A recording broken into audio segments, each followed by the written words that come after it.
Yan na po ang ating atsara. Nagawa po ako ng atsara.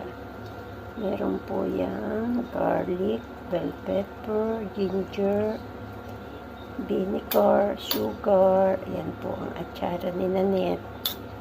Wala lang po tayong raisin kasi nakalimutan kong bumili ng raisin. Masarap din yung may raisins. Yan.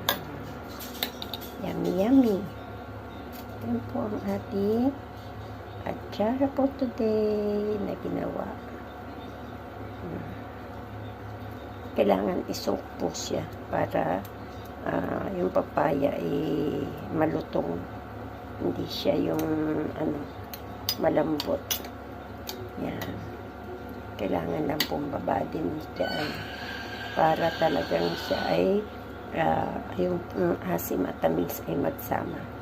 Salamat po sa panonood. Thank you for watching. Bye for now.